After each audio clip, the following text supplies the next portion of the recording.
Hello everyone and welcome. Make a cup of your favorite drink and get comfortable because this is a wonderful time for new stories from Yellowcat. Send your own stories in the comments below and maybe they'll be in our new video. Subscribe to the channel if you're not subscribed yet. Let's get started. Bosses of Reddit. What's the craziest thing a worker's done at work? Did you fire them? Part 3. This is a two-part pile of crazy. I'm in charge of IT projects. I'm an expert at moving huge amounts of data when companies merge or split up. At one point, the client wanted to move millions of customer accounts all at once over the course of 5 or 6 days. They wanted to do this once every 1 to 2 months. I oversaw the whole thing from start to finish, and there were big teams on the ground. I needed someone to be my runner and do everything from taking everyone's dinner orders to sending template emails to the CEO, board, and other people I told them to do. It was a hard job, but people really wanted it. The help desk staff I created the role for would almost certainly get a good bonus and a promotion if they did a good job out there. One guy who was pretty new got shot. I made sure he was completely ready. From the moment he started his shift, things went badly. He was not on time. He came in, sat down, put his feet up on my desk, and began reading a book. The duty head of department, 2 steps above me at the director's level, is there with 6 other people. He finally agreed to do a handoff with the runner who was leaving. Almost right away, he took a personal call and wasn't seen or heard for 30 minutes. He finally came back, took over the list of things to do, and then he read again. I got really mad at him, which was only natural, and the duty director took his phone and book away. He left again and came back with a big meal from home. He made room for himself and began to eat, taking a seat in the chair of the duty director, having just moved their laptop and turned it off. He could stream a movie to watch while he ate. I went crazy and so did the director. We were friends. We called his team leader, and at 7 p.m. on a Saturday, he drove into the office to tell him to clean up his act. So far, no work had been done. The second F-up took place in the middle of the first one. Finally got him to get drinks for dinner. Nando's, not hard. We told them we had a big order coming. Take each person's order off the menu and then get an extra meal for every 5 people. The duty director went to pay and collect and found that the Nando's was almost on fire. The restaurant was full, but we were the only ones who could be served because of our order. The menu was too long for Cluster F-Wit Man to read and order from. He had just tallied up how many people were there and then ordered what he wanted. That came with wings to start, a whole chicken, a big order of fries, some other food, and a 1 1/4 Coke bottle. Each. Plus 1 more meal for every 5 people.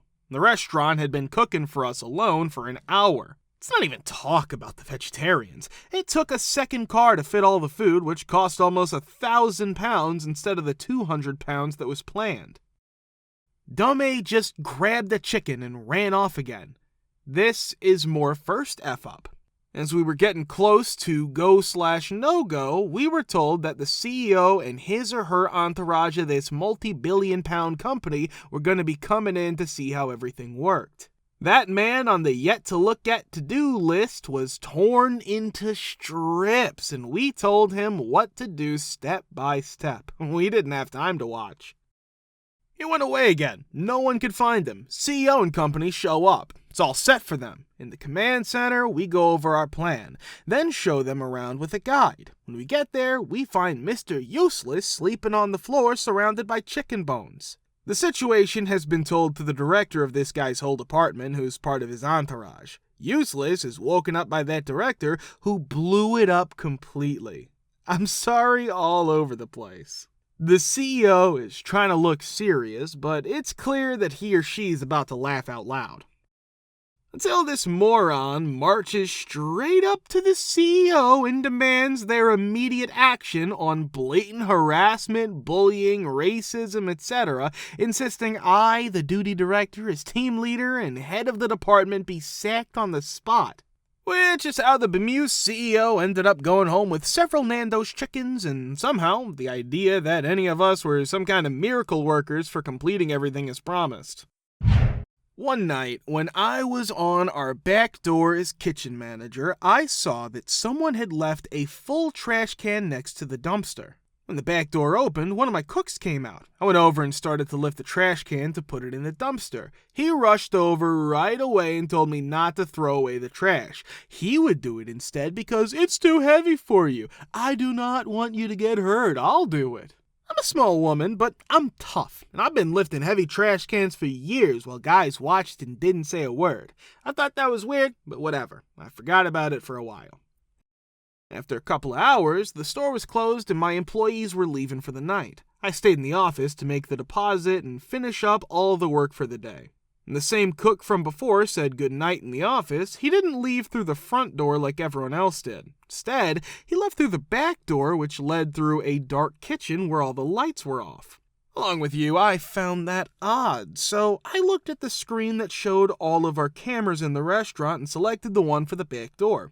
As expected, the cook left through the back door. He then went behind the dumpster, where the cameras couldn't see him, and got a duffel bag that was hidden there. And then I watched the video of the earlier trash can incident. Soon as I came back inside, I saw that the cook looked around and dug through the trash, found something he had buried, and put it behind the dumpster.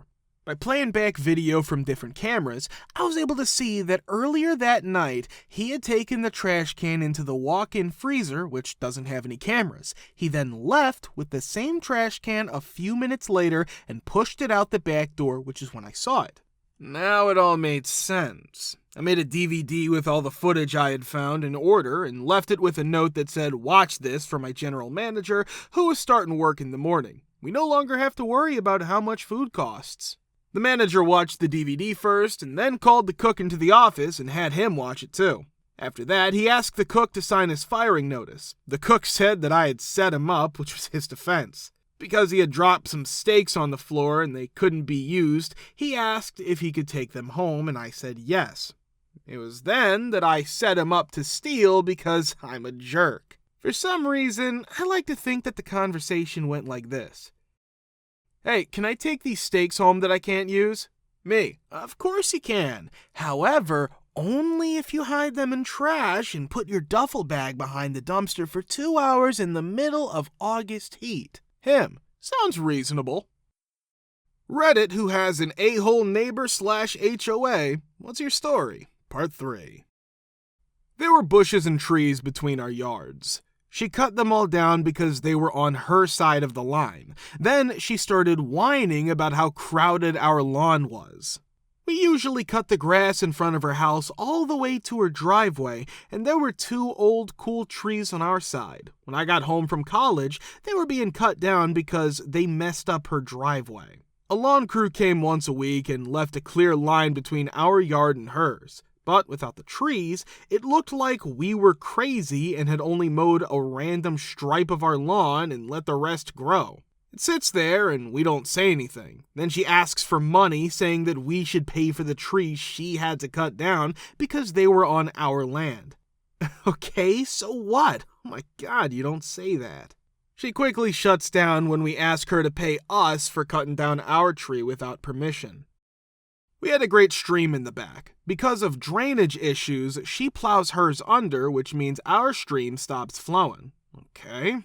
She cuts down all the trees behind her, and then she tells us to do the same because the clutter makes her sad. We tell her to wait because eagles are nesting in her trees and are a mother. She doesn't care. When we call the rangers, they stop the cutting. When the mayor steps in, we remind him that the rangers have the power to arrest him. People in town call my dad the Eagle Guy. He was building a fence and is now done. Nice, waist-high, and cute.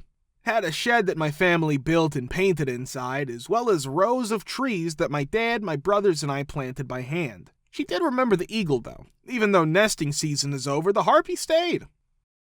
To get our fence moved 6 inches, she calls in a surveyor and learns that it's 1 inch over the property line. This means she has to move the shed and cut down every bush and tree I remember from my childhood. We move and rebuild the fence, cut down the trees we had planted by hand, and then watch as she put up a 6-foot vinyl monster right next to the old fence. Then she tells us that our shed is too tall and doesn't meet the rules. Temporary buildings don't need building permits. That was fun, huh? To grow our gardens over the fence. On purpose, F you tomatoes, for letting water damage her driveway. Well, F, lady, that's why trees were there. Now she's complaining about how dirty our lawn is. The mayor changes his mind and wants to work for the Eagle guy, but he stays out of the fight. The guy on the other side decides to pave over half of his yard and put up floodlights to make a classy McMansion-style driveway or lot. Our lots are each half an acre. She cheats on him, and before I know it, she's already moved out. The street has a party. I guess she'd been sending petitions to everyone to try to get us kicked out. But there isn't an HOA or anything, she was just a jerk. Just to remind you, my dad told me that after she moved, they had a surveyor look again, and our property was right the whole time. She just paid a guy off. I moved into a great big house with a creek, a field, and a forest. I bought a tractor to take care of everything. I got to know my neighbors and helped them with a number of tasks such as shoveling snow, mowing, tree stumps, and more. Between my two other neighbors' yards is a drainage easement that lets water flow down into my yard. I see a stack of roof shingles in the easement ditch one day. Do you know what your workers are doing? I text the guy whose roof is being worked on with a picture of the work. Oh no, I'll get right on them, he yells.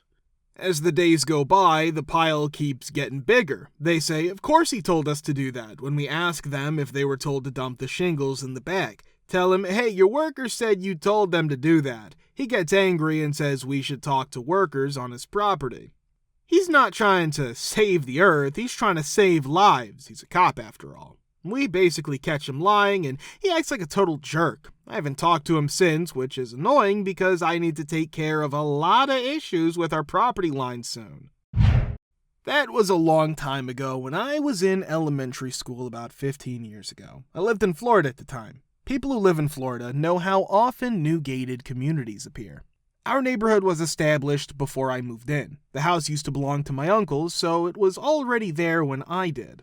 There was no HOA, but there was a neighborhood watch. People were finally moving into the gated community. Our neighborhood isn't terrible, but some of the houses were a weird color. One of them is lime green and magenta with huge metal lizards hanging all over it. The outside of our house was made of hand-built bricks and half-poured concrete. It was painted white and stood out from the other homes. The new gated community is an HOA community, and they thought they were in charge of everything. Soon, people in our neighborhood were getting fined for things like the color of their houses, their ugly cars, mailboxes that weren't allowed, and other small picky things. Some were sent to my parents because my dad's boat was in the driveway and our yard was a mess.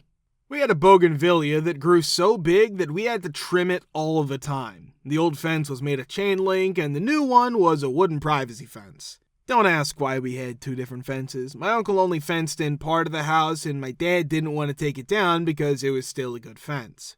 My parents had a nice stationery, so they would just pitch anything they saw coming from that gated community. This went on for about 4 or 5 months. We kept giving fines for not following HOA rules and other violations.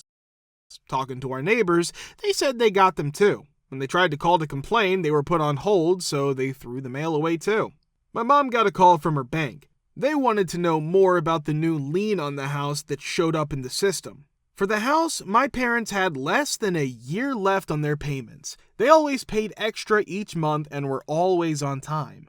My mom didn't understand what was going on and said there shouldn't be a lien because we have no reason for one. Turned out that the gated community put liens on almost every home in my neighborhood. My mom called the bank and a lawyer to explain what was going on. I'm not sure what happened, but I do know that many HOA members were charged with felony fraud. It was a huge mess, and we were able to pay off the house after the lawsuit. We even had a big celebration on one of the roads, a huge cookout, and we met people we didn't know before. I even met kids I didn't know before and became friends with them. People left the gated community because of bad press, and many of the homes were empty for a long time. Several homes were still empty when I moved out. Looked like a ghost town.